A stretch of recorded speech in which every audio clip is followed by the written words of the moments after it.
Assalamualaikum warahmatullahi wabarakatuh. Halo teman-teman semua. Di video kali ini kita akan membahas mengenai El Nino dan La Nina. Yuk, kita simak videonya.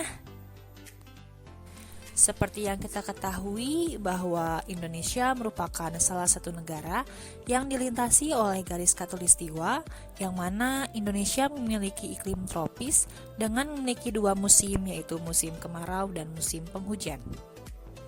El Nino dan La Nina merupakan suatu fenomena alam yang berkaitan dengan cuaca dan perubahan suhu air laut di Samudra Pasifik. El Nino merupakan suatu fenomena peningkatan suhu air laut pada Samudra Pasifik di bagian timur. Air permukaan laut yang hangat atau bisa dikatakan sebagai kolam panas yang ada di bagian barat Samudra Pasifik berpindah menuju bagian timur Samudra Pasifik, yaitu dekat dengan Peru, Amerika Selatan. Sedangkan La Nina merupakan suatu fenomena terjadinya penurunan suhu air laut pada Samudra Pasifik di bagian timur, yang mana ketika La Nina terjadi, kolam panas berada di barat Samudra Pasifik, atau bisa dikatakan kolam panas dekat dengan Papua. Seperti yang telah kita bahas sebelumnya, bahwa El Nino dan La Nina terjadi di wilayah Samudra Pasifik, khususnya dekat dengan Peru dan juga dekat dengan Papua. Nah, Peru dan Papua merupakan wilayah yang dilintasi oleh garis khatulistiwa. Permukaan air laut yang dilintasi oleh garis khatulistiwa menyebabkan permukaan air laut memiliki suhu yang hangat. Permukaan air laut yang memiliki suhu yang hangat dinamakan sebagai kolam panas. Ketika Samudra Pasifik sedang dalam keadaan normal, Samudra Pasifik yang dekat dengan Papua memiliki kolam panas, yang mana suhu di sana lebih hangat dibandingkan dengan suhu yang ada di Peru. Ketika permukaan air laut lebih hangat, tentunya akan mempengaruhi keadaan atmosfernya, seperti halnya suhu yang meningkat dan tekanan udaranya yang menjadi lebih rendah. Angin pasat yang bergerak dari wilayah subtropis menuju ke wilayah tropis bisa dikatakan dari sekitar wilayah Peru menuju ke sekitar wilayah Papua. Selama angin pasat dari wilayah Peru menuju wilayah Papua, tentu saja akan melewati Samudra Pasifik.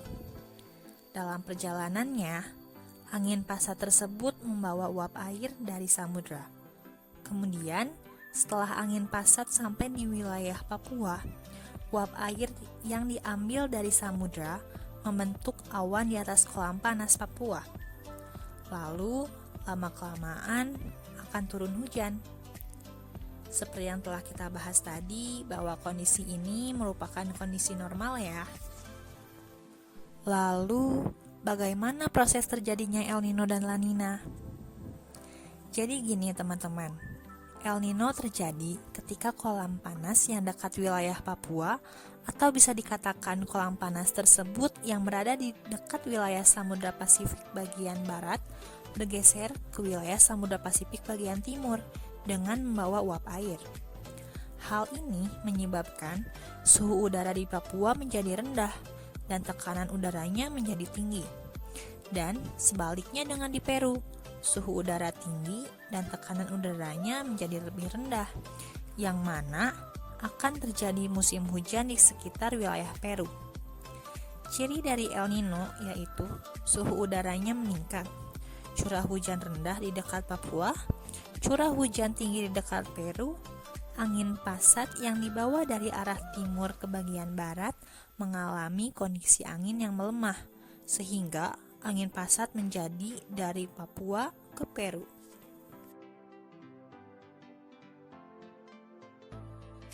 Sedangkan kondisi La Nina yaitu kolam panas yang ada di dekat wilayah tengah hingga barat Samudra Pasifik, yaitu kolam panas tersebut bergeser dan mengumpul ke wilayah barat, yang artinya kolam panas mengumpul semua di dekat Papua. Angin pasat dari Peru menuju sekitar wilayah Papua membawa uap air dari samudra, yang mana membentuk awan di atas kolam panas, dan lama-kelamaan terjadilah hujan di daerah tersebut. Ciri dari La Nina merupakan suhu udaranya turun, curah hujannya tinggi di dekat Papua, dan curah hujan yang rendah di dekat Peru. Kemudian, angin pasat dari barat menguat searah dengan kecepatan angin normal.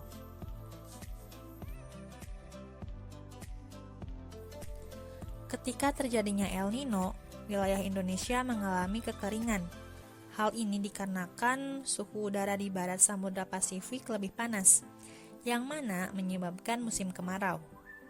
Daerah-daerah yang mengalami dampak kekeringan akibat El Nino ini seperti halnya Sumatera bagian selatan, Pulau Jawa, Bali, NTT, NTB, Kalimantan Selatan, serta Sulawesi Selatan. Hal ini dikarenakan wilayah-wilayah ini melintasi garis khatulistiwa, yang mana jalur dari angin pasat. Sedangkan, dampak dari La Nina menyebabkan wilayah Indonesia mengalami curah hujan yang sangat tinggi, yang mana dapat menyebabkan timbulnya banjir. Daerah yang mengalami banjir tersebut sama dengan daerah yang terkena El Nino. Dampak lain dari El Nino dan La Nina yaitu menyebabkan berbagai penyakit, serta menyebabkan gagal panen.